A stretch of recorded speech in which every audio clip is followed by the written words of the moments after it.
Welcome to N24 news bulletin. ముందుగా headlines చూద్దాం. YS వివేక హత్య కేసుపై వైఎస్ సునీత సంచలన ప్రెస్ మీట్. జగన్ పార్టీకి ఓటు వేయొద్దని పిలుపు.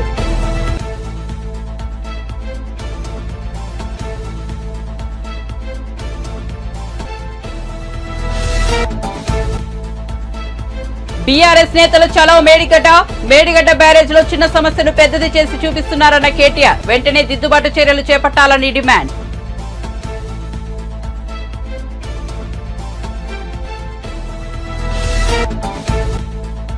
కాంగ్రెస్ బీఆర్ఎస్ నేతల మధ్య కొనసాగుతున్న సవాల్. ప్రతి సవాలు కేటీఆర్ ఎమ్మెల్యే పదవికి రాజీనామా చేస్తే సిరిసిల్ల నుంచి ఆయనపై పోటీ చేస్తానని కోమటిరెడ్డి ప్రతి సవాల్. ఓడిపోతే రాజకీయ సన్యాసం తీసుకుంటానని వెల్లడి.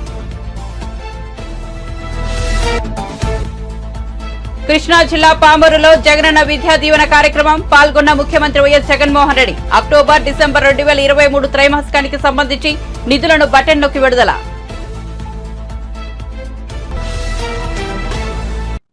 ఇక వార్త వివరాల్లోకి వెళ్తే జగనన్న విద్యా దీవెన పథకం అక్టోబర్ డిసెంబర్ 2023 త్రైమాసికం నిధులను ఏపీ ముఖ్యమంత్రి జగన్ విడుదల చేశారు. కృష్ణా జిల్లా పామరులో జరిగిన కార్యక్రమంలో సీఎం జగన్ బటన్ నొక్కి నిధులు విడుదల చేశారు. రాష్ట్ర వ్యాప్తంగా చదువుకుంటున్న 9.45 లక్షల మంది పిల్లల్లో 93% మంది విద్యా దీవెన పథకం ద్వారా లబ్ధి పొందుతున్నారని సీఎం జగన్ వివరించారు.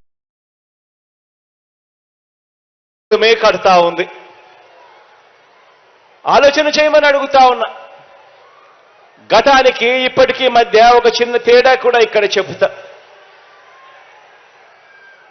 మనం అధికారంలోకి వచ్చిన తర్వాత ఇంకా ఎక్కువ మంది పిల్లలకు చదివించాలి, ఇంకా ఎక్కువ మంది పిల్లలు బాగుపడాలి, ఏ పేదవాడు కూడా అప్పుల పాలయ్యే పరిస్థితి రాకూడదు చదువుల కోసం, తన పిల్లల చదువుల కోసమని మనం వచ్చిన తర్వాత అర్హత ప్రమాణాలను పెంచాం. అంటే ఇన్కమ్ లిమిట్స్ ను పెంచాం. గతంలో ₹1,00,000 మాత్రమే పరిమితమైన ఇన్కమ్ లిమిట్ ను ఎస్సీలకైతే 2 లక్షల దాకా పరిమితమై ఉన్న ఇన్కమ్ లిమిట్ ను మిగతా వాళ్ళకైతే 2 లక్షల దాకా, మిగతా వాళ్ళకైతే 1,00,000 దాకే పరిమితమై ఉన్న ఈ ఇన్కమ్ లిమిట్ ను మనం వచ్చిన తర్వాత ఏకంగా 2.5 లక్షల దాకా పెంచి వీలైనంత ఎక్కువ మందిని కూడా తీసుకొచ్చే కార్యక్రమం చేస్తూ అక్షరాల అలా తీసుకువచ్చి ఈరోజు 93% మందికి ఈరోజు జగనన్న విద్యా దీవెన, జగనన్న వసతి దీవెన ద్వారా ఈరోజు మంచి చేయగలుగుతా ఉన్నాము అని చెప్పడానికి గర్వపడతా ఉన్నాం. ఫీజులు కూడా గతంలో మాదిరిగా ఇంతే కడతాము, ఇంతకన్నా ఇక ఎక్కువ మేము కట్టము, ఇంతకన్నా ఎక్కువ కట్టాల్సి వస్తే మీ ఆస్తులు మీరు అమ్ముకోండి, మీ చావు మీరు సావండి అనే విధానానికి కూడా పూర్తిగా స్వస్తి పలుకుతూ తల్లిదండ్రులు ఎలాంటి ఇబ్బందులు కూడా పడకుండా పిల్లల చదువుల కోసం ఏ తల్లి తండ్రి కూడా ఇబ్బందులనే రాకుండా ఆ పిల్లలకు అయ్యే పూర్తి ఫీజులు కట్టే కార్యక్రమాన్ని కూడా భుజస్కంధాల మీద వేసుకున్నాం. పిల్లలు ఇబ్బంది పడకూడదు అని ఏ త్రైమాసికం అయిపోయిన వెంటనే, ఆ త్రైమాసికం అయిపోయిన వెంటనే ఆ పిల్లలందరికీ కూడా ఆ తల్లుల ఖాతాల్లోకి నేరుగా జమ చేస్తూ ఫీజులు ఇస్తూ ఆ తల్లుల చేతనే కాలేజీల్లో ఫీజులు కట్టించే ఒక గొప్ప సాంప్రదాయానికి కూడా నాంది పలికే. ఇలా పిల్లలకు ఫీజులు కట్టించే, పూర్తి ఫీజులు చెల్లించే విద్యా దీవెనే కాకుండా ఆ పిల్లలు ఇబ్బంది పడకూడదు, ఉట్టి ఫీజులే సరిపోవు, వాళ్ళ బోర్డింగ్ అండ్ లాడ్జింగ్ ఖర్చుల కోసం కూడా ఆ పిల్లలు ఇబ్బంది పడే పరిస్థితి రాకూడదు అని జగనన్న వసతి దీవెన అనే కార్యక్రమాన్ని కూడా తీసుకొచ్చి ఆ ప్రతి పాపకు, ఆ ప్రతి బాబుకు, ఆ తల్లిదండ్రులకు మంచి చేసే ఒక గొప్ప కార్యక్రమానికి శ్రీకారం చుట్టాం. 57 నెలలుగా ఈ కార్యక్రమాన్ని జరిగిస్తా ఉన్నాం. ఈరోజు గత త్రైమాసికానికి అంటే అక్టోబరు, నవంబరు, డిసెంబర్ త్రైమాసికానికి సంబంధించి ఆ 3 నెలల కాలానికి సంబంధించి ఆ పిల్లలకు ఖర్చయ్యే పూర్తి ఫీజు రీయింబర్స్మెంట్ను 9,45,000 మంది విద్యార్థులకు మేలు చేస్తూ నేడు ఈ కార్యక్రమం అయిపోయిన వెంటనే నేరుగా బటన్ నొక్కి ఆ పిల్లల, ఆ తల్లుల, వీరిద్దరి జాయింట్ అకౌంట్కు ఏకంగా 708 కోట్ల రూపాయలు నేరుగా పంపించడం జరుగుతుంది. ఈ కార్యక్రమం అయిపోయిన వెంటనే పాలిటిక్స్ లో హత్య రాజకీయాలు ఉండకూడదని దివంగత వైఎస్ వివేకానందరెడ్డి కూతురు వైఎస్ సునీత అన్నారు. తాను ఎక్కడికి వెళ్లినా వివేక హత్య కేసు గురించి అడుగుతున్నారని చెప్పారు. తన తండ్రి హత్య కేసు దర్యాప్తు ఏళ్ల తరబడి కొనసాగుతోందని ఆవేదన వ్యక్తం చేశారు. ఈ కేసులో తాను చేస్తున్న పోరాటంలో తనకు అండగా నిలిచిన టీడీపీ అధినేత చంద్రబాబు, జనసేనాని పవన్ కళ్యాణ్, ఎంపీ రఘురామకృష్ణరాజుకు ధన్యవాదాలు తెలుపుతున్నానని చెప్పారు. తనకు మద్దతుగా నిలిచిన అందరికీ ధన్యవాదాలు తెలుపుతున్నానని అన్నారు. ఢిల్లీలో మీడియాతో మాట్లాడుతూ ఆమె వ్యాఖ్యలు చేశారు. ఈ కేసులో నిందితులుగా ఉన్న వైఎస్ అవినాష్ రెడ్డి, భాస్కర్ రెడ్డిలను కాపాడే ప్రయత్నం చేస్తున్నారని విమర్శించారు. సిబిఐ సరిగ్గా విచారణ జరపాలని, కానీ ఆ పని చేయడం లేదని, వారిపై ఏ ప్రెజర్ ఉందో తనకు తెలియదని చెప్పారు. ట్రయల్ జరిగితేనే హంతకులకు శిక్ష పడుతుందని తెలిపారు. అవినాష్, భాస్కర్ రెడ్డిలు తప్పు చేయకపోతే నిర్దోషులుగా విడుదల చేయాలని, తప్పు చేసే వారిని శిక్షించాలని ఆమె పేర్కొన్నారు.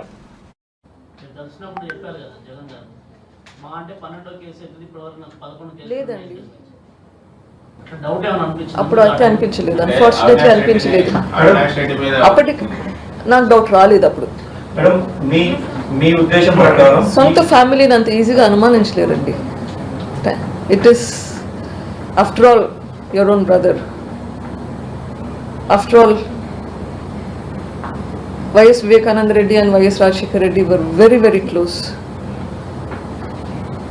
I did not suspect. ఇప్పటికైనా ఏమైనా క్లారిటీ వచ్చిందా మ్యామ్? అవినాష్ రెడ్డిని జగన్మోహన్ రెడ్డి ఎందుకు కాపాడుతున్నారు? I want answers to those questions. అంటే మీకు ఇంకా తెలియదు. ప్రూఫ్ లేనిది నేను మాట్లాడకూడదండి.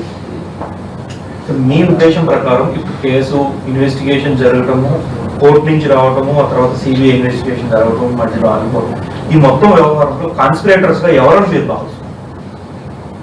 ఎవరున్నారని మీ ఆలోచన?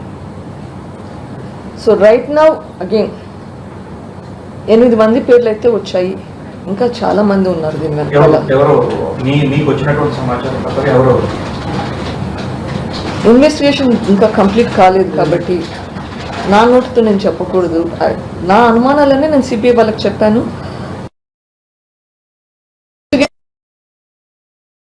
ఇన్ఫర్మేషన్ మీకు కూడా షేర్ చేశాను. Let's leave it at that. మీరు అడిగిన క్వశ్చన్కు I missed out some more names. DL Ravindra Reddy garu, sorry, I probably missed several other names from various parties. మీరు జగన్మోహన్ రెడ్డిని ఓడించండి, జగన్ పార్టీని ఓడించండి, ఇటువంటి దురాఘాతాలే జరుగుతాయని చెప్తున్నారు కదా. సో అందరినీ రిక్వెస్ట్ చేసే బదులు మీరే ఎందుకు కడపలో పోటీ చేయకూడదు? ఓ పార్టీ తరఫున మీరే ఎందుకు ప్రత్యక్ష రాజకీయాల్లోకి రాకూడదు? వచ్చే అవకాశం ఏమైనా ఉందా? My fight is for the justice. ఇప్పటి వరకు నా పోరాటం జస్టిస్ కోసం. జస్టిస్ ఎందుకు కావాలి? సొసైటీ ఇంప్రూవ్ అవ్వాలి. సొసైటీ ఇంప్రూవ్ అవ్వడానికి ఇది జస్టిస్ కావాలి. సో ఐ విల్ ప్రజలకి కూడా పోవాల్సింది ఉంటుంది. Start for that. ఏం చేయాలి, ఎట్లా చేయాలి అనేది నాకు ఇంకా క్లారిటీ లేదు. It will come to that. Madam, గతంలో మిమ్మల్ని ఈ కేసుల నుంచి వెనక్కి తప్పుకుంటే బాగుంటుంది అనేది కూడా మీ సహచరులకు కూడా చాలా మందికి చెప్పి మిమ్మల్ని కన్విన్స్ చేసే ప్రయత్నం చేశారు. ఇప్పుడు అట్లాంటివి ఏమైనా బెదిరింపులు ఉన్నాయా? మళ్ళీ దస్తగిరి ఇట్లాంటి వాళ్ళందరినీ థ్రెట్ చేస్తున్నారు, లేదంటే ఇండ్యూస్ చేస్తున్నారు. మీకు కూడా థ్రెటన్స్ కానీ ఇండ్యూసెస్ కానీ వచ్చాయి. ఇప్పుడు నా మీద కేసులు పెట్టారంటే వాట్ డస్ దట్ మీన్? రాష్ట్ర ప్రభుత్వంలో ఉన్నది మీ బ్రదర్గా మేడం. మీరేమో అనుమానం వ్యక్తం చేయలేని పరిస్థితి, నేను కరెక్ట్ వాళ్ళని చెప్పలేని పరిస్థితి అని చెప్తున్నాను. కానీ ప్రొటెక్షన్ చేస్తుంది కూడా ఇంకో బ్రదరే కదా మేడం, ఇంకో మీ బ్రదర్ని కూడా. కరెక్ట్.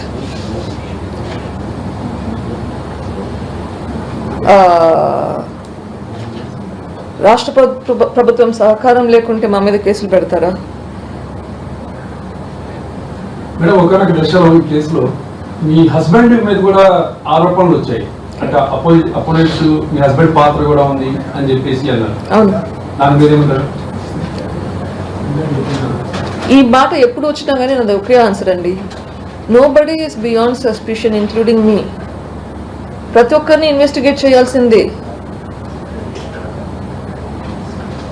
సిబిఐ నన్ను క్వశ్చన్ చేసినప్పుడు నన్ను సస్పెక్ట్ గానే క్వశ్చన్ చేసింది. సో నన్ను కూడా ఇన్వెస్టిగేట్ చేశారు, మా హస్బెండ్ని కూడా ఇన్వెస్టిగేట్ చేశారు. We're not beyond, there is nothing like a golden crown sitting on top of our head that we're holier than thou. We're all suspects. Yes, that is why a proper investigation has to be done. Investigation చేశారు, ఇన్వెస్టిగేషన్లో వీళ్ళు కాదు వీళ్ళు అని చెప్పారు. అది ట్రయల్కి వెళ్ళాలి, conviction రావాలి.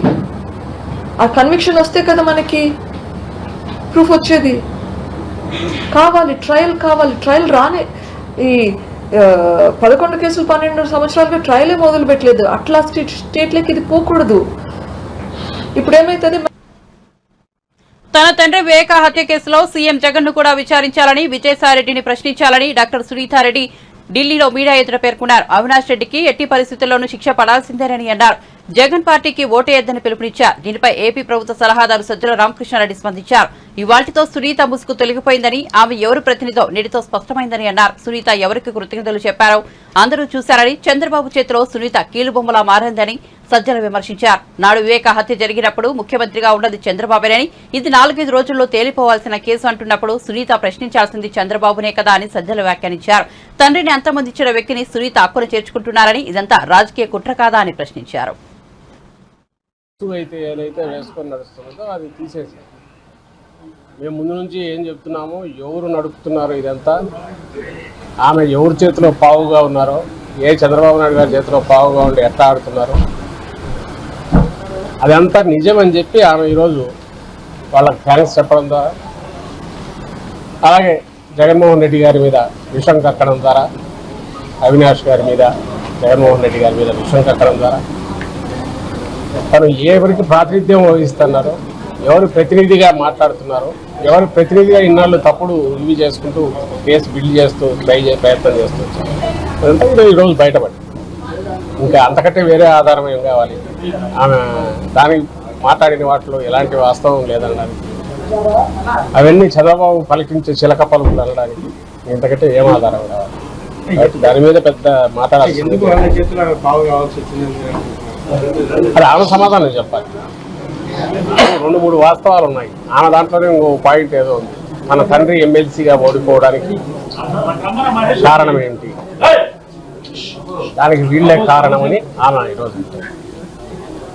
ఆ రోజు 2017లో ఎమ్మెల్సీ ఎలక్షన్ జరిగినప్పుడు దాదాపు 160 పైగా ఓట్లు ఎక్కువ వైఎస్ఆర్సీపీకి ఉన్నాయి.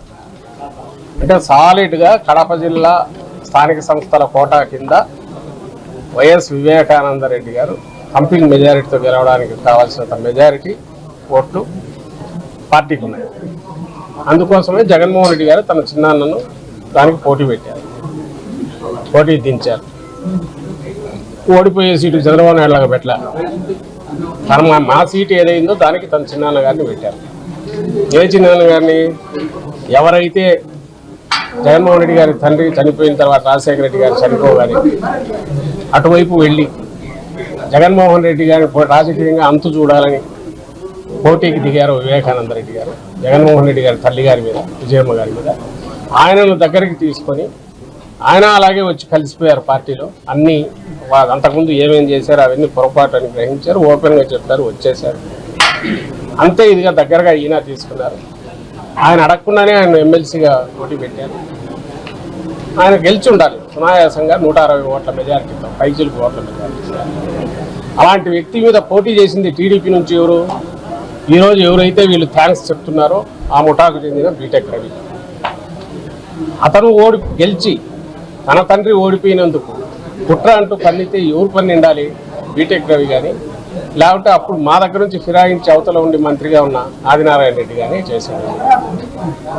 వాళ్ళను సహజంగానే వాళ్ళకు అవకాశం ఎక్కువ ఉంది వివేకానంద రెడ్డి మీద ఏదన్నా ఇది ఉండడానికి. వివేకానంద రెడ్డి గారికి కోపం ఉంటే వాళ్ళ మీద ఉంది. అందుకోసమే ఆయన ఎన్నికల్లో 2019 ఎన్నికల్లో అవినాష్ రెడ్డి గారి తరఫున అవిశ్రాంతంగా ప్రచారం చేస్తున్నారు.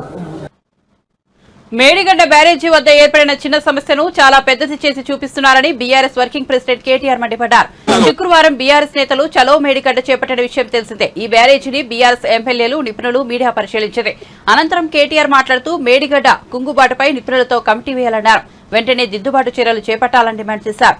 చిన్న సమస్యను భూతత్వంలో చూపించి కాళేశ్వరం ప్రాజెక్టుకే అనవసరంగా కట్టారని చెప్పే ప్రయత్నం చేస్తున్నారని ఆగ్రహం వ్యక్తం చేశారు.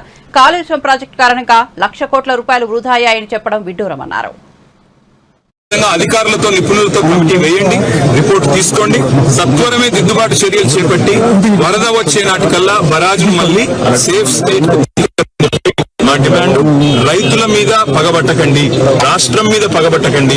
పగబడితే కోపం అంటే రాజకీయంగా మా మీద తెచ్చుకోండి, ఇబ్బంది లేదు. కానీ ఇవాళ 1.6 కిలోమీటర్ బరాజులో 50 మీటర్ల సమస్య ఉంటే అదేదో ఎప్పుడూ జరగదన్నట్టు మాట్లాడడం కరెక్ట్ కాదు. అడెం ప్రాజెక్ట్ ఇదివరకు మీరు కాంగ్రెస్ గవర్నమెంట్ లో ఉన్నప్పుడు కట్టినారు, 2 సార్లు కొట్టుకొని పోయింది. గుండ్లవాగు 2 సార్లు కొట్టుకుపోయింది. ఎన్నో ప్రాజెక్టులు 1-2 కదా చెప్తే సాగర్ లో లీకేజీలు వచ్చినాయి, శ్రీశైలంలో వచ్చినాయి.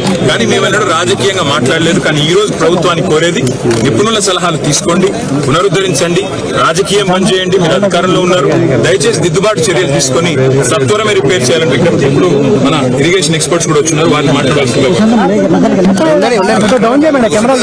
దామోదర్ రెడ్డి గారు.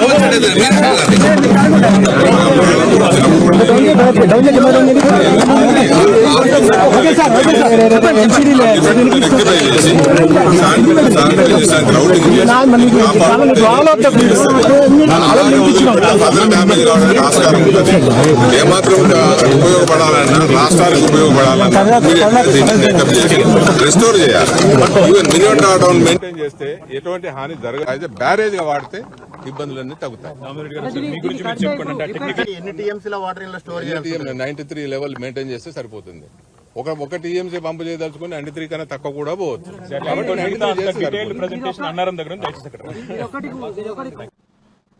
బీఆర్ఎస్ వర్కింగ్ ప్రెసిడెంట్ మాజీ మంత్రి కేటీఆర్ కు మంత్రి కోమటిరెడ్డి ప్రతి సవాల్ విసిరారు. రానున్న పార్లమెంట్ ఎన్నికల్లో మనమిద్దరం రాజీనామా చేసి మల్కాజ్గిరి నుంచి లోక్సభకు పోటీ చేద్దామని సీఎం రేవంత్ రెడ్డికి కేటీఆర్ సవాల్ విసిరారు. ఈ సవాల్పై మంత్రి కోమటిరెడ్డి శుక్రవారం స్పందించారు. కేటీఆర్ సిరిసిల్ల ఎమ్మెల్యే పదవికి రాజీనామా చేసి రావాలని, అప్పుడు ఇద్దరం అదే నియోజకవర్గం నుంచి పోటీ చేద్దామని ప్రతి సవాల్ విసిరారు. సిరిసిల్లలో కేటీఆర్ పై తాను గెలిచి వస్తానని ధీమా వ్యక్తం చేశారు. తాను కనుక ఓడిపోతే ఇక రాజకీయాలకు దూరంగా ఉంటానని, మరి కేటీఆర్ ఓడిపోతే పార్టీని మూసేసుకుంటానని కేసీఆర్ చెప్పగలరా అని సవాల్ విసిరారు. రిజైన్ చేయి, నేను కూడా రిజైన్ చేస్తా, అక్కడ కాంటాక్ట్ చేయి, నువ్వు నా మీద గెలువు, నేను పార్టీకి రిటైర్ అవుతా. నువ్వు ఓడిపోతే మీ నాయనతో స్టేట్మెంట్ ఇప్పి మా పార్టీ బంద్ చేసుకుంటామని. సరే అయిపోతే ఒకసారి ఆ పరిజ్ఞానం ఎట్లా పార్టీ అయిపోయింది ఆ పని. ఈ దెబ్బతో నా పార్టీని క్లోజ్ చేస్తే మాకు ఫ్రీ ఉంటుంది. 20 years కాంగ్రెస్ ఉంటుంది రూలింగ్. ఆయన మాటలు ఆయనకు ప్రౌడ్ ఎక్కువైంది. మన రాహుల్ గాంధీని, సోనియా గాంధీని ప్రగతి నివేదన గవర్నమెంట్ పైసలతోని పబ్లిక్ మీటింగ్ మరి ఇష్టం ఉన్న లాంగ్వేజ్ తిట్టాము. రాహుల్ గాంధీ, సోనియా గాంధీ తిట్టే ఫ్యామిలీ వాళ్ళ దేశం కోసం వాళ్ళ నాయనమ్మని, వాళ్ళ ఫాదర్ని పోగొట్టుకుంటారు. సిరిసిల్ల రిజైన్ చేయి, నేను కూడా రిజైన్ చేస్తా, అక్కడ కాంటాక్ట్ చేయి, నువ్వు నా మీద గెలువు, నేను పార్టీకి రిటైర్ అవుతా. నువ్వు ఓడిపోతే మీ నాయనతో స్టేట్మెంట్ ఇప్పి మా పార్టీ బంద్ చేసుకుంటామని. సరే అయిపోతే ఒకసారి ఆ పరిజ్ఞానం ఎట్లా పార్టీ అయిపోయింది ఆ పని. ఈ దెబ్బతో నా పార్టీని క్లోజ్ చేస్తే మాకు ఫ్రీ ఉంటుంది. 20 years కాంగ్రెస్ ఉంటుంది రూలింగ్. ఆయన మాటలు ఆయనకు ప్రౌడ్ ఎక్కువైంది. సీఎం జగన్ విద్యా దీవెన 3వ త్రైమాసికం నిధులు విడుదల చేశారు. ఈ నేపథ్యంలో టీడీపీ నేత కొల్లు రవీంద్రరావు విమర్శనాస్త్రాలు సంధించారు. విద్యార్థులకు మేలు చేసే నెపంతో జగన్మోహన్ రెడ్డి విద్యారంగాన్ని కూడా తన దోపిడీకి కేంద్ర బిందువుగా మార్చుకున్నాడని వ్యాఖ్యానించారు. చంద్రబాబు హయాంలో 16 లక్షల మంది విద్యార్థులకు ఫీజు రియంబర్స్మెంట్ సాయం అందిస్తే జగన్మోహన్ రెడ్డి ఆ సంఖ్యను 9 లక్షలకే పరిమితం చేసి 7 లక్షల మంది దళిత, బీసీ, మైనారిటీ విద్యార్థులే ఉన్నత విద్యకు దూరం చేశాడని ఆరోపించారు. పేరుతో మోసం చేస్తున్నటువంటి విధానాన్ని ఈరోజు ఆంధ్ర రాష్ట్ర ప్రజలందరూ కూడా గమనించాలని కోరుతా ఉన్నా. ముఖ్యంగా ఈ దేశానికే, ఈ ప్రపంచానికే అద్భుతమైనటువంటి మేధావుల్ని అందించినటువంటి రాష్ట్రం ఇవాళ జగన్మోహన్ రెడ్డి యొక్క దోపిడీ వల్ల, అనాలోచిత నిర్ణయాల వల్ల మొత్తం నిర్వీర్యం అయిపోతా ఉంది ఆంధ్ర రాష్ట్రం. గతంలో చంద్రబాబు నాయుడు గారు ముఖ్యమంత్రిగా ఉన్నప్పుడు ప్రతి ఏటా 16 లక్షల మందికి ఫీజు రియంబర్స్మెంట్ కింద వాళ్ళు చదువుకునే దానికోసం ఫీజు రియంబర్స్మెంట్ అందించడం జరిగేది. కానీ ఈరోజు 9 లక్షల మందికి పరిమితం అవుతా ఉందంటే 7 లక్షల మంది విద్యార్థులు ఈ రాష్ట్రం నుంచి తరలిపోయారా? 7 లక్షల మంది ఈ కాలేజీలకు వెళ్ళలేక ఈరోజు బయటకు వచ్చేసారా? ఏమైపోయారు? ఇది కేవలం ఈ ముఖ్యమంత్రి ప్రమాణాలు లేనటువంటి వ్యవస్థలను పెట్టడం వల్ల, ఆంక్షలు పెట్టడం వల్ల, ఇతర పథకాలతో లింక్ పెట్టడం వల్ల ఇవాళ ఫీజు రియంబర్స్మెంట్ కోల్పోతూ ఉన్నారు. ఎస్సీ సోదరులు, ఎస్టీ సోదరులు, బీసీ సోదరులు, మైనార్టీ సోదరులు, ఆర్థికంగా వెనకబడినటువంటి వర్గాలు. ఇది వాస్తవం కాదా జగన్మోహన్ రెడ్డి గారు? గతంలో ఆంధ్ర రాష్ట్రంలో 10th క్లాస్లో 99%, 92.9% ఉత్తీర్ణ శాతం ఉంటే ఈరోజు కేవలం 66.76కి ఉత్తీర్ణ శాతం పడిపోయిందంటే అసలు విద్యా వ్యవస్థలో మీరు చేసినటువంటి కక్ష సాధింపు చర్యల వల్ల టోటల్గా మొత్తం విద్యా ప్రమాణాలే పడిపోయినాయి. ఈరోజు మరి ఈ 5 సంవత్సరాల్లో 7.5 లక్షల మంది పిల్లలు ప్రభుత్వ పాఠశాలల నుంచి ప్రైవేట్ పాఠశాలలకు తరలిపోయారంటే ఇటువంటి ప్రమాణాలు ఇవాళ ప్రభుత్వ పాఠశాలలో ఉన్నాయి. ఇటువంటి వసతులు ప్రభుత్వ పాఠశాలలో ఉన్నాయి. వసతులు లేని కారణంగా దాదాపు 7.5 లక్షల మంది పిల్లలు ఇవాళ ప్రభుత్వ పాఠశాలను వదిలేస్తూ ఉన్నారు. ఈ 5 సంవత్సరాల్లో ఫీజు రియంబర్స్మెంట్ బకాయిలు దాదాపు 3,400 కోట్లకు విద్యార్థులకి ఎగనామం పెట్టిన వ్యక్తి జగన్మోహన్ రెడ్డి. ఏదో ఒక వంకతో గతంలో టీడీపీ ప్రభుత్వంలో ఆనాడు చంద్రబాబు నాయుడు గారు దూరదృష్టితో ఆలోచించి విదేశీ విద్య ప్రవేశపెట్టి అనేక మందిని సామాన్యమైనటువంటి ఎస్సీ, ఎస్టీ, బీసీ, మైనార్టీ సోదరుల్ని, కాపు సోదరులను కూడా విదేశాలకు పంపిస్తే దాదాపు 4,923 మంది. ఆంధ్రప్రదేశ్లో వైఎస్ఆర్సీపీ ప్రభుత్వం పోలీసు రాజ్యం నడుపుతూ ప్రతిపక్ష పార్టీలపై అక్రమ కేసులు బనాయిస్తోందని సిపిఐ రాష్ట్ర కార్యదర్శి రామకృష్ణ ఆగ్రహం వ్యక్తం చేశారు. ప్రత్యేక హోదా ముగిసిన అధ్యాయం కాదని, మోసం చేసిన అధ్యాయమన్నారు. విజయవాడలో మీడియాతో ఆయన మాట్లాడారు. కేంద్రం మెడలు ఉంచి ప్రత్యేక హోదా తీసుకొస్తానని ప్రతిపక్ష నేత హోదాలో చెప్పిన జగన్ అధికారంలోకి వచ్చాక ప్రధాని మోదీ దగ్గర కనీస ప్రస్తావన కూడా తీసుకురాలేదని విమర్శించారు. ప్రత్యేక హోదా విభజన హామీల సాధన కొరకు అఖిలపక్ష సమావేశాన్ని ఏర్పాటు చేయాలని డిమాండ్ చేస్తూ విద్యార్థి యువజన సంఘాల ఆధ్వర్యంలో వారు చలో సీఎం క్యాంప్ కార్యాలయం పిలుపునివ్వడం జరిగింది. ఆ పిలుపుకు సిపిఐ తరఫున మేము సంఘీభావం మాత్రమే ప్రకటించడం జరిగింది. దీంతో అసలు సిపిఐ నాయకులను కూడా అరెస్ట్ చేయడం, సిపిఐ ఆఫీస్ చుట్టూ పోలీసులు పెట్టడం, మా ఇంటి చుట్టూ పోలీసులు పెట్టడం, పైగా ఇవాళ గుంటూరులో, విజయవాడలో అందరిని కూడా అరెస్ట్ చేయడాన్ని తీవ్రంగా తప్పుపడతా ఉన్నాం, ఖండిస్తా ఉన్నాం. జగన్మోహన్ రెడ్డి గారు ముఖ్యమంత్రి అయినప్పటి నుంచి చూస్తే అయిన దానికి కాని దానికి పోలీసులు పంపి ఈ రాష్ట్రంలో ఒక పోలీసు రాజ్యాన్ని నడుపుతా ఉన్నాడు తప్ప మరొకటి కానే కాదు. పైగా ఇప్పుడు ఎన్నికలు సమీపిస్తున్న తరుణంలో ఇవాళ ప్రత్యర్థి పార్టీల వాళ్ళపైన కేసులు పెట్టి వాళ్ళని జైలుకు పంపి ఏర్పాటు చేస్తా ఉన్నాడు. సాక్షాత్తు మాజీ మంత్రి పుల్లారావు గారి కొడుకు పైన కూడా కేసులు బనాయించి ఆయన్ని కూడా ఇవాళ జైలుకు పంపుతా ఉన్నారు, ఆల్రెడీ రిమాండ్ చేశారు. కాబట్టి ఏమంటే ఇవాళ రాష్ట్రంలో జగన్మోహన్ రెడ్డి గారు పనులన్నీ పక్కన పెట్టి పరిపాలనంతా గాలికి వదిలేసి ఇవాళ మొత్తం పోలీసు యంత్రాంగాన్ని చెప్పు చేతుల్లో పెట్టుకుని అందరిని అరెస్ట్ చేయడం, కేసులు పెట్టడం, బెదిరించడం ఇవే చేస్తా ఉన్నాడు తప్ప మరొకటి కానే కాదు. దీన్ని తీవ్రంగా తప్పుపడతా ఉన్నాం, ఖండిస్తా ఉన్నాం.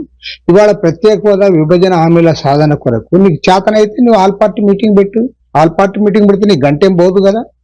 అదేవిధంగా ఢిల్లీలో ఇవాళ ఎన్నికలు వస్తున్న తరుణంలో ప్రభుత్వాన్ని అడుగు. నువ్వు ప్రభుత్వాన్ని అడగడం చేతగాక నరేంద్ర మోడీ దగ్గర మాట్లాడే దమ్ము లేక నువ్వు మమ్మల్ని అరెస్టులు చేస్తా ఉన్నావు. మమ్మల్ని అరెస్ట్ చేస్తే నీకు వచ్చేది ఏంటి అని నేను అడుగుతా ఉన్నా. కాబట్టి ఏమంటే ఇవాళ అక్రమ అరెస్టులను ఖండిస్తా ఉన్నాము. ఎంతో కాలం మీ ఆటలు సాగవు, చాలా దగ్గరకు వచ్చింది. ನೀವು ఇంకో 2-3 నెలలు ఇంటికి సాగనంపడానికి ప్రజలు సిద్ధంగా ఉన్నారు. ఎప్పుడు ఎన్నికలు వచ్చినా కూడా నిన్ను మాత్రం సాగనంపుతారు. జగన్ ప్రభుత్వం తప్పుడు కేసులతో ప్రతిపక్షాలని తొక్కేసే ప్రయత్నం చేస్తోందని మాజీ మంత్రి పత్తిపాటి పుల్లారావు ఆరోపించారు. కక్ష సాధింపు, విధ్వంసం 2 కళ్లుగా జగన్ తన 5 ఏళ్ల పాలన కొనసాగించారని మండిపడ్డారు. గద్దె దిగే సమయంలోనూ అదే విద్వేషంతో వ్యవహరిస్తున్నారని ఆగ్రహం వ్యక్తం చేశారు. నిన్న నా కుమారుడు మీద పెట్టినటువంటి అక్రమ కేసు, కక్ష సాధింపు, విధ్వంసం 2 కళ్లుగా 5 ఏళ్లు జగన్మోహన్ రెడ్డి పాలన కొనసాగించిన విధానాన్ని రాష్ట్ర ప్రజలు చూశారు. ఇప్పుడు గద్దె దిగే సమయంలో కూడా అదే విధ్వంసం, అదే విద్వేషాన్ని కొనసాగిస్తూ ఉన్నాడు. నిన్న నా కుమారుడు షరత్తును 16 గంటల పాటు గుర్తు తెలియని ప్రాంతాలలో 6 పోలీస్ స్టేషన్లు తిప్పి రాత్రి 12 గంటలకు ప్రొడ్యూస్ చేయడం జరిగింది న్యాయమూర్తి ముందు. అదేవిధంగా అక్రమ కేసులు పెట్టి అరెస్టు చేశారు. అసలు నా కుమారుడు షరత్తు చేసినటువంటి తప్పేంటి అని నేను ప్రశ్నిస్తూ ఉన్నాను. చిలకలూరుపేటలో 5 సార్లు పోటీ చేశాను, 3 సార్లు గెలిచాను మంచి మెజారిటీతోటి. స్వతంత్ర చరిత్రలో పేటలో ఏ ఒక్కరూ చేయని అభివృద్ధిని చంద్రబాబు నాయుడు గారి నాయకత్వంలో తెలుగుదేశం పార్టీ ఆధ్వర్యంలోనే చేసి చూపించాం. రాజకీయంగా ప్రజాక్షేత్రంలో నన్ను ఎదుర్కోలేక అక్రమ కేసులు పెట్టి నా కుమారుణ్ణి అరెస్టు చేసి నన్ను నైతికంగా ఇబ్బంది పెట్టాలనే ప్రయత్నం స్పష్టంగా కనపడుతూ ఉంది. మీ బెదిరింపులకు భయపడేది లేదు. నేను న్యాయాన్ని, ధర్మాన్ని నమ్ముకొని ముందుకెళ్తున్నాను. మీరు అరాచకాలు, అకృత్యాలనే నమ్ముకున్నారు. అవే మిమ్మల్ని తొక్కిపెట్టడం కూడా తథ్యం. నాకు టికెట్ ప్రకటించిన 24 గంటల్లో నా కుమారుడిపై కేసు పెట్టారు. 24 గంటలు తిరక్కముందే కుమారుడి మీద, కుటుంబ సభ్యులందరి మీద కేసు పెట్టారు. AP state director of revenue intelligence ఎవరి ఆధీనంలో ఉంది? ప్రభుత్వానికి సంబంధం లేకుండా రెవెన్యూ ఇంటెలిజెన్స్ సృష్టించి ఎందుకోసం, ఎవరిని ఇబ్బంది పెట్టడానికి? ప్రభుత్వ ప్రేరేపిత ఉగ్రవాదానికి నా కుమారుడిపై పెట్టిన కేసు డిఆర్ఐ వ్యవస్థ రూపకల్పనే సాక్ష్యం. వ్యవస్థలను విచ్ఛిన్నం చేసి తన వికృత చేష్టలకి జగన్మోహన్ రెడ్డి ప్రభుత్వ యంత్రాంగాన్ని వాడుకుంటున్నారు. బులెటిన్ ముగించే ముందు హెడ్లైన్స్ మరోసారి చూద్దాం. వైఎస్ వివేక హత్య కేసుపై వైఎస్ సునీత సంచలన ప్రెస్ మీట్. జగన్ పార్టీకి ఓటు వేయొద్దని పిలుపు.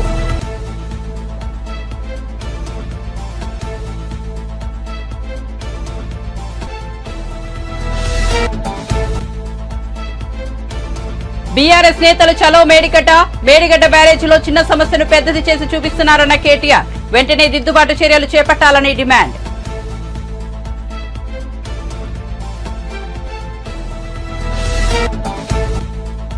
కాంగ్రెస్ బీఆర్ఎస్ నేతల మధ్య కొనసాగుతున్న ప్రతి సవాళ్లు. కేటీఆర్ ఎమ్మెల్యే పదవికి రాజీనామా చేస్తే సిరిసిల్ల నుంచి ఆయనపై పోటీ చేస్తానని కోమిటిరెడ్డి ప్రతి సవాల్. ఓడిపోతే రాజకీయ సన్యాసం తీసుకుంటానని వెల్లడి. కృష్ణా జిల్లా పామరులో జగనన్న విద్యా దీవెన కార్యక్రమం పాల్గొన్న ముఖ్యమంత్రి YS Jaganmohan Reddy. October, December 2023 త్రైమాసికానికి సంబంధించి నిధులను బటన్ నొక్కి విడుదల.